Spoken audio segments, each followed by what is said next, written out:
I was told you were very fine-looking. Indeed, you're quite plain. Too pale. Too scrawny. Still, I will try to see beyond such things, for my brother's sake. Your brother? Oh, the cot! Is this the very one from Frost at Midnight? You know my poems? My brother thinks them brilliant, prophetic even. I find them narrowly domestic and lacking in ambition. Do you? Sam. William. William! Oh, it's good to see you. I came as soon as I could. I read about this rural utopia of yours.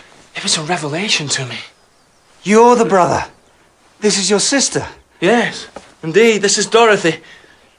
Dorothy. Dorothy! Ah, yes. This is Samuel Taylor Coleridge. So,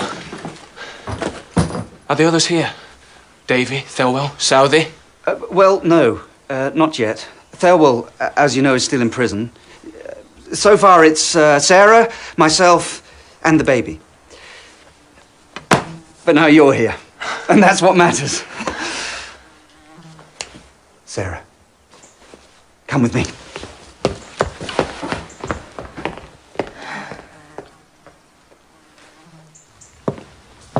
Here is the garden, where flowers and food grow side by side, spiritual and physical sustenance interpollinating. It's full of weeds. Well, yes, the weeds have taken the liberty to grow. Well, it would be unfair to prejudice the soil towards roses and strawberries. Even his gardening is ambitious. He is building a second Eden. Well, we're up at 5 to work in the garden. Then I feed the pig and the hens. This is not prophecy. This is market gardening. I am sorry, Sam. She's so... No, she's right. What's through here? She's extraordinary. This is the home of my dearest friend. Fellow poet? Well, no, he's a tanner. He makes leather. But in his way, the greatest of men. Tom, all's well! William and Dorothy Wordsworth. Tom Poole, my neighbour and protector. Sarah, my wife. And little Hartley. Never was a more joyous creature born. Very pretty. Oh, a library. Oh, yes, it's Paul's library that makes it possible for me to stay here and work in Stowey. He bankrupted himself in the making of it. Oh, no, these books are my wealth. I'll not be accounted poor while I have them. Look, Dorothy, here is Sam's volume. Poems by S.T. Coleridge. It's very handsome. I like this colour. I like the lettering. I see you found Sam's volume. Is it not a handsome and posterifying binding? It is over-decorated. Even William thinks so. Some have said there's too much spent on the cover, but wait and see. Sam will prove our finest poet since Milton. I was talking not about the cover, but about the verses within. Sam's verse? There is power there, but it is buried in frills and flounces. These poems were about our life, and our child, and our little cottage. Exactly. The new Milton should aspire to some more terrific theme, not domesticity. We need epic. We need an epic of nature in the language of liberty. The language of liberty? What is she talking about? Why should not poetry be simple too, plain like the food we eat, so that any man, the simplest, might understand it? Would not that be democratic? We will create a new poetry, William. Something that's never even been seen before. By God, William and I will do some great work in this library of yours, Tom Poole. No, not here. You cannot find truth by looking it up in a book. You must follow it up the hill track to the high and lonely places. The high and lonely places, that is marvellous. We will make poetry out of our sense of taste and smell and hearing and sight, not from our memory. If I had the means to hand, I would pulp these volumes now. Please, Miss Wordsworth, don't excite Sam. His mind is very volatile. No. Poetry cannot be written at a desk among the dead leaves of a library. It should be walked into birth, to the rhythm of tramping feet and ringing stones. Why then? I'll make a picnic.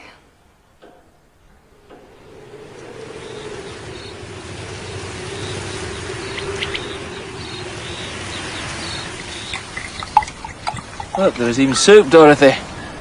This is wonderful, Sarah. Smells good. It's a rich and wholesome smell. We made this from something that was growing in the garden. Thorn apple. It has very interesting qualities. Though the taste be somewhat bitter.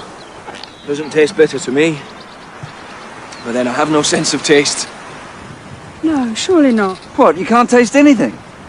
Mm-mm. Sarah, you're not taking your soup.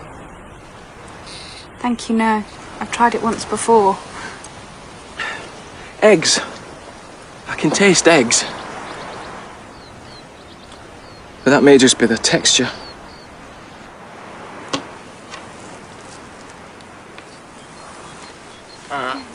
Well, it's not an egg. I have no idea. Milky, if you chew it. Well, what does milk taste like? Caterpillar, William. What? Would you like to try a caterpillar? Eyebrows. Give him a pair of eyebrows.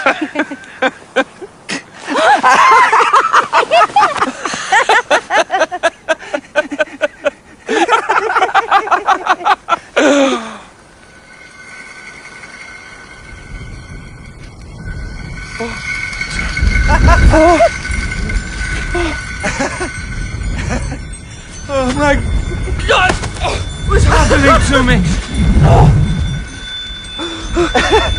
I think William is about to discover the properties of thorn apple.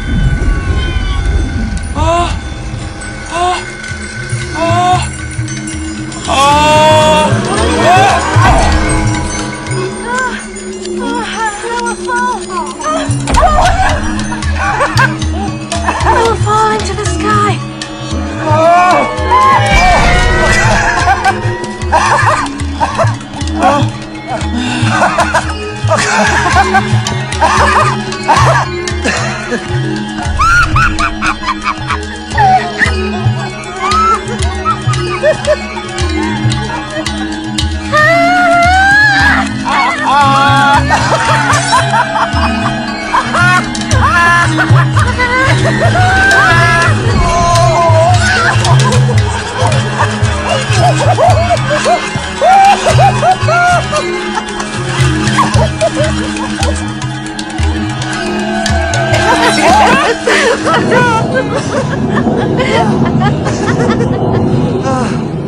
Three bodies with but one soul. Together we shall turn the world the right way up.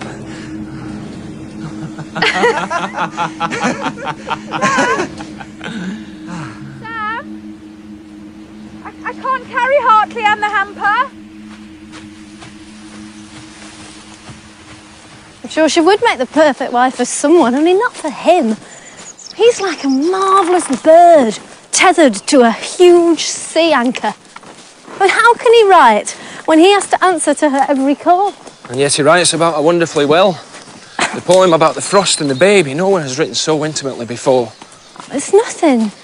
Beautifully expressed. But really, a baby cries in the night, the father comes down to comfort it. Anyone can experience such things. We never did. The soul does not live by nursing babies. But surely it does. And Mrs. Coleridge, does she not strike you as the poetic embodiment of the very idea of woman? Why? Because her breasts are dripping milk all day? Because that mewling infant is always at her hip? Must a woman be like a farmyard animal? Can she have no ambition, no intelligence, no organic sensibility?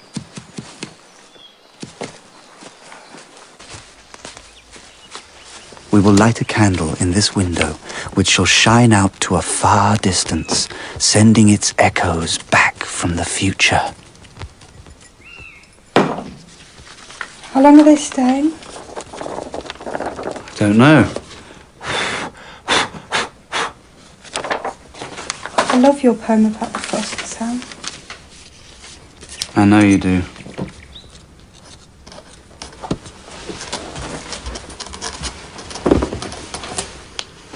You're not really going to pulp those volumes, are you?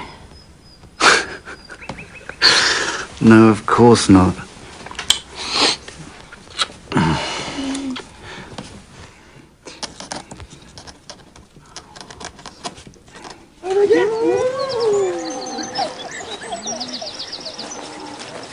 Is this it? It was so clever of you, Mr. Poole, to find it. Here we'll live in honest simplicity. We could all live in honest simplicity if we had palaces to do it in.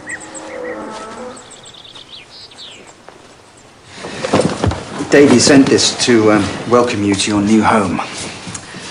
We should give it a fair trial. I believe that you turn the tap and then breathe and inhale. Well, I'm not so sure, Sam. It could be something dangerous or unhealthy. Oh, we must try everything. Oh, no, Dorothy. Let me first, for safety's sake.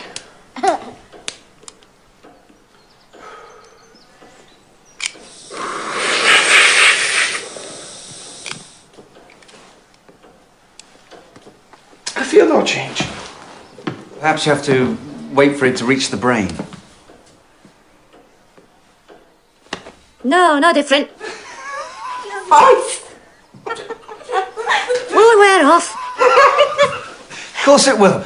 William, do some poetry, some Milton. Do some Milton. I will not. Then I will. Nor did he escape by all his engines, but was headlong sent with industrious crew to build in hell at Pandemonium, the high capital of Satan and his peers.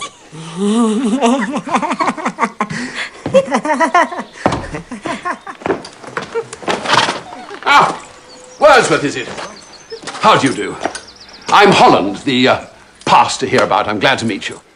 It's a friendly enough place. The men here are stout and true and ready to give their last breath should the damn French invade. Do you hunt, Wordsworth? Pity. Oh, Coleridge, I didn't know you knew our new tenant. William and Sam are old friends. Is that so? Well, I bid you farewell. Goodbye. Very nice to meet you. Goodbye, Mrs. Wordsworth. Oh, yeah, it's Miss, not Mrs. William and I are brother and sister.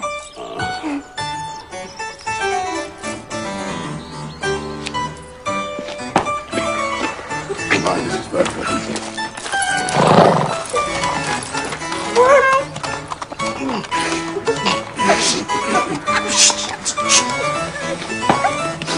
Bye.